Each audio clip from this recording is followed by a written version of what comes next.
미경 씨는 회사에서 입을 정장을 사러 백화점에 갔습니다. 매장에 있는 옷들을 둘러보는데 매장 직원은 거리를 두고 미경 씨를 멀뚱멀뚱 쳐다만 볼 뿐 적극적인 응대를 하지 않았습니다. 미경 씨가 먼저 직원에게 조심스럽게 특정 사이즈를 찾아줄 수 있는지 물어봤습니다. 그런데 직원은 미경 씨 말에 대꾸도 하지 않고 미경 씨보다 늦게 온 손님의 요구부터 들어줬습니다. 미경 씨는 묘하게 무시를 당한 것 같은 생각에 기분이 상했습니다. 사람들은 자신만의 잣대로 상대방에 대해서 판단합니다. 그리고 그 판단의 방식은 내가 기대하는 것과 다를 수 있죠. 예를 들어 나는 나를 솔직하고 예의 바른 사람이라고 생각하지만 다른 사람은 나를 만만해 보이는 사람이라고 생각할 수도 있는 겁니다. 다른 사람이 나를 어떻게 보느냐가 뭐가 중요하냐고 생각할 수도 있겠지만 이것을 완전히 무시하기는 어렵죠. 직장이나 사회생활에서 다른 사람이 보는 나의 이미지는 나에게 도움이 될 수도 있고 방해가 될 수도 있으니까요. 사람마다 추구하는 이미지가 다를 수 있지만 만만한 이미지는 누구도 싫을 겁니다. 그래서 준비했습니다. 사회생활에서 만만하게 보이지 않는 팁 5가지.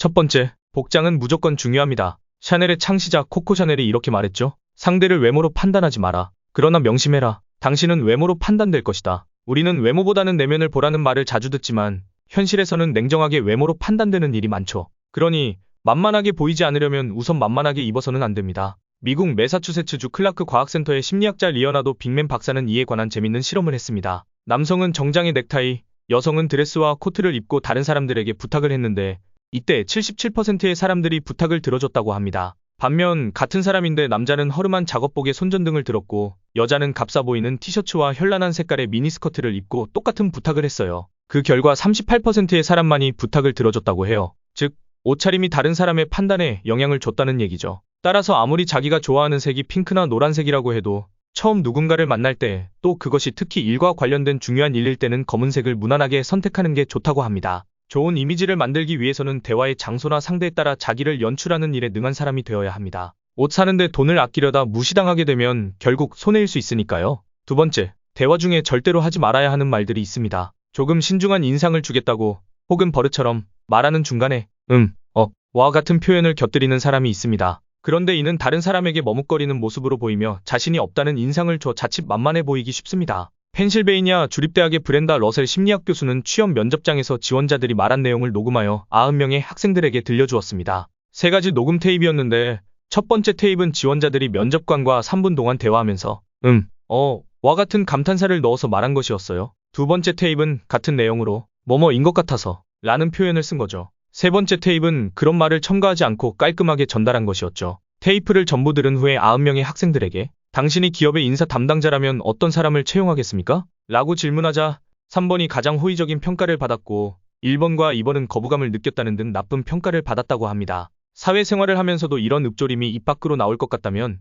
차라리 입을 다무는 것이 나을 수도 있습니다. 이런 읊조림은 상대에게 만만하게 보이는 지름길이 될 수도 있으니까요. 이런 언어 습관은 고치기 쉽지 않지만 스마트폰 녹음 기능 등을 이용해 시간 날 때마다 연습한다면 한결 나아질 겁니다. 세 번째, DTR법이라는 심리 테크닉이 있습니다. 알기 어려운 표현을 써서 상대를 혼란시키는 심리 테크닉인데요. 한순간 알기 어려운 표현으로 상대를 혼란시키면 상대가 패닉이 되어 자신의 요구나 부탁을 받아들이게 되는 방법입니다. 이에 대한 실험이 또 있어요. 네덜란드 트웬테 대학 심리학과의 바페니스 교수가 이끄는 심리학 연구팀은 애완동물이 그려진 엽서를 팔기 위해 동물보호단체 직원으로 가장하고 80세대의 가정을 방문했다고 해요. 연구팀은 대상자들을 두 부류로 나눠 한쪽에서는 한 장에 100유로 센트입니다 라고 알아듣기 힘들게 말하고 다른 한쪽에는 한 장에 1유로입니다 라고 말했다고 합니다. 실제 이 두 가지는 같은 뜻이잖아요. 그런데 일부러 복잡하게 100유로 센트라고 표현했을 때는 53%의 가정이 엽서를 사준 반면에 알기 쉽게 1유로라고 표현했을 때는 30%의 가정에서만 엽서를 사주었다고 해요. 살펴보면 이것은 우리 주변에서 흔히들 쓰고 있는 전략인 걸 알 수 있습니다.